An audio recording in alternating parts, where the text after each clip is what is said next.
G'day guys, welcome to the round 6 preview on My Blue Heaven. North Melbourne, Good Friday, Marvel Stadium, 3:20 starts. Wanted to get this preview out of the way before the teams are selected tonight. I think it will be fairly conservative. Might go through that in a second. I did say in my last video, I was really looking forward to the next batch of games after this one. The ladder doesn't lie with North Melbourne. They are battling and they are under a lot of pressure, which makes them sort of quite dangerous with this game because they've really stunk it up. They've only won 1 out of 7 Good Friday games. And we've given them, a bit of a touch up in the 2 that we've played them so far. 56 points in last year and 23 points in 2023. But it was really the Harry and Charlie show in both of those wins for us back in 2023. Harry and Charlie kicked 10 between them, and last year they kicked 9 between them in that 56-point win. Even way back when we played them in 2022, we won by 50 points. Harry and Charlie kicked 7 between them. The last time we played this mob in round 19 last year, we only kicked 107 points in that game, and Harry and Charlie kicked 6. So we don't have those two playing together. And the more I think about this game, and I know I want to benchmark ourselves against the best in the competition, just given where we are at, or where we should be at, becomes a pretty interesting game, this one, and there's some real challenges in our front half, and whether we have the weapons, the scoring power. Because I feel like at the weight of numbers, if you look at the territory battle in the inside 50s, and I'm not huge on stats at all, but North have lost the inside 50 battle in every game they've played this year, even in their round 2 win where they belted Melbourne, absolutely smashed them in the air, and they had a huge last quarter. And I reckon most of their inside 50s, or the dominance inside 50s, all came in that last quarter. They certainly showed when they give their forward line some looks, they can score.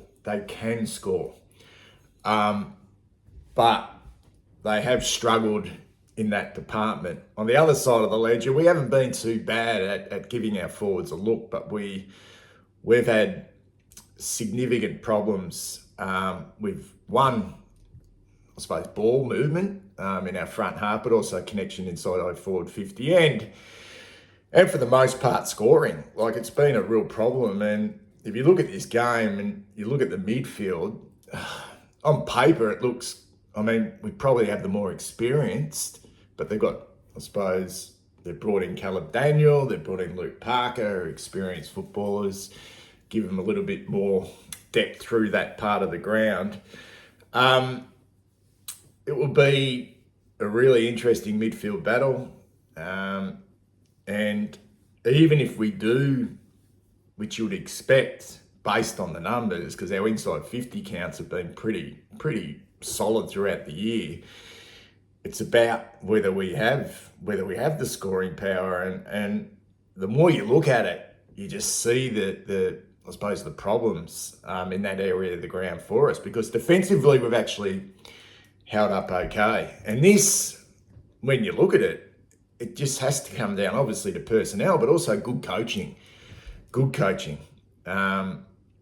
So it becomes really fascinating how we structure that front half up.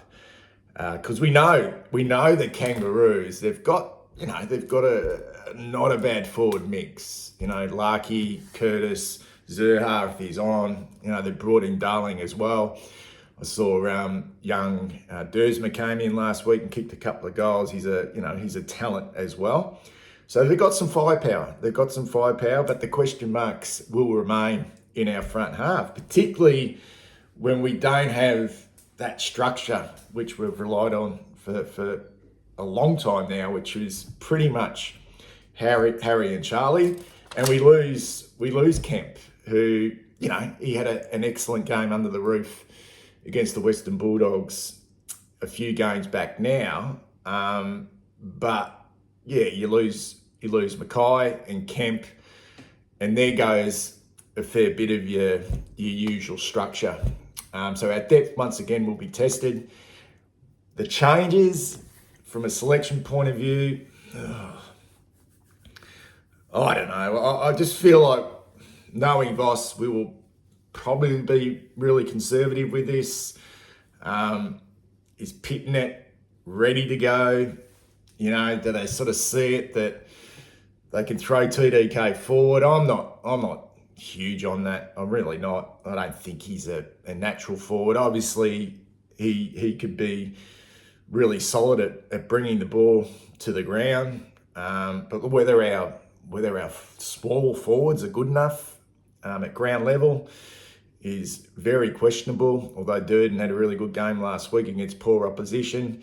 I feel like they will bring Pitnet in and go with that once again. TDK forward, Pitnet to the bench, maybe rotate through both of those. But TDK is a natural ruckman. Do they think about Harry Lemmy? I don't think so. I don't think he's done enough in the VFL. I don't think he's ready. Does Lewis Young get another opportunity? If you really think about it, if you think back to that Footscray game, or the Western Bulldogs game, where he did kick 2 goals and did play an important role in that game, because he did play quite defensively as a key forward. And if you look at North Melbourne's defence, the bloke that you probably don't want to be marking the ball too much is Comben. If he is on, he can be an excellent intercept mark. So whether they sort of think, well, Lewis Young can at least pinch into the ruck and can play somewhat of a negating role, that's an option as well. You've got the train of thought that maybe Silvani can go forward. I don't think that's an option. I think Silvani's been excellent. I think they want to stabilise that defence, particularly with Silvani and Wiedering. I think they work really well together. Maybe it happens in game. You can throw Silvani forward for a period of time. I'm not against that. And I feel like it will be Pitnet will come in. That's just my gut feeling with this. And I would like to see Elijah Hollands back into that team if he is ready to go, because we know that he is a very creative player forward of centre. So the changes, I think, will be pretty simple for us. Harry and Kemp out, Pitnet and Hollands in, but I'm not sold on the Pitnet in. I'm really not. But it is what it is for North Melbourne. I sort of had a look through their team. I don't think I think they'll back what they've got at the moment. I don't think they've got a huge amount of options. They don't have a big injury list. I think the only one that they'd like to come in as a really hard defender, to play on a small, would be Jackson Archer, but I see he's still out for another week with a hamstring injury. He did cop that report as well, but he's got the hamstring injury. I suppose the big one for them is, do they bring George Wardlord in? I saw that he did play in a scratch match again last week in the VFL. There was no VFL last week, and he also made his return against Sydney in the VFL and was named in the best. And I think if he's ready to go, you'd be probably mad not to bring him in. He's certainly a really dynamic player, but has copped those really, really nasty sort of soft tissue injuries. So there's always an element of risk with that, but he is a quality player, and it just would add to that midfield mix for him because he's so strong and so dynamic. So I feel like they will bring in Wardlaw, but who knows with that. So we talk about the midfield, and you look at the North Melbourne and what they've done so far. I mean, when they get their opportunities, they can kind of score. I mean, the points for this year, 441 points they've kicked. We've kicked 371. So, but they lose the battle. They lose the territory in the inside 50 battle. And every game this year, they've lost the inside 50 battle. Against the Bulldogs in round one, it was 57-48 in favour of the Bulldogs. They conceded 113 points. Even in the big win against Melbourne, where they restricted Melbourne, who have their own issues similar to us in their front half. They conceded 56 inside 50s. They had 53 of their own, but Melbourne only kicked 66 points. And they stormed home in that game, absolutely stormed home. They got on a roll, and I reckon a lot of their inside 50s came in that last quarter in that game. I think they kicked like 6 straight and 8 goals for the quarter. And yeah, they looked really dynamic against Melbourne. But does that form line stack up? They went over to Adelaide Oval, lost the inside 50, came 55-47. Adelaide kicked 114 points against Sydney. Back at Marvel, this one's a bit of a concern for them because it was at Marvel Stadium, and it's not like Sydney are flying. Lost the inside 50 count, 56, but only had it inside their 50 37 times in a game of football, which is not enough. And then in Adelaide last week, did they play that? They played that game. The Barossa, wasn't it? They conceded 65 inside 50s and 80 had 47 themselves, and the Gold Coast kicked 141 points. Inside 50s, the territory battle for us has been okay. You know, like against Richmond in round one, we had it inside 50 65 times, but only 69 points we kicked. Against Hawthorn, we won the battle inside 50, 55-54, but only kicked 60 points. Collingwood, we lost the battle, but we only kicked 46 points against Collingwood. Wet conditions, obviously, for most of that game. Against the Western Bulldogs, we won the battle 56-51, but only kicked 75 points. And then last week, I don't want to talk about last week anymore, but we are not going to get 73 inside 50s in this game. But when you really think about it, I know we were inaccurate. I know our execution wasn't great in that game, but we only kicked 121 points from 73 entries. So it becomes, for me, obviously the midfield battle, and I feel like it's one part of the game for us, which is okay. Chera, Hewitt, Walsh got in the bit of form last week. Cripps when he's in there. I know they threw in Motlop at times last week. So it's not too bad. We're going to come up against a pretty slick North Melbourne outfit in the middle of the ground.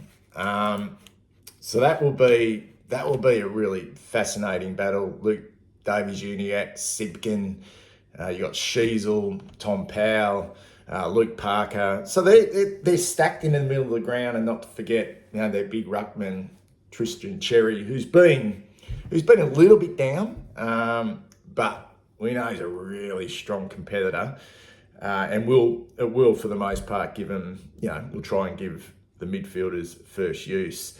But for me, this game is for us is going to come down to scoring power, and I am a little bit worried about that.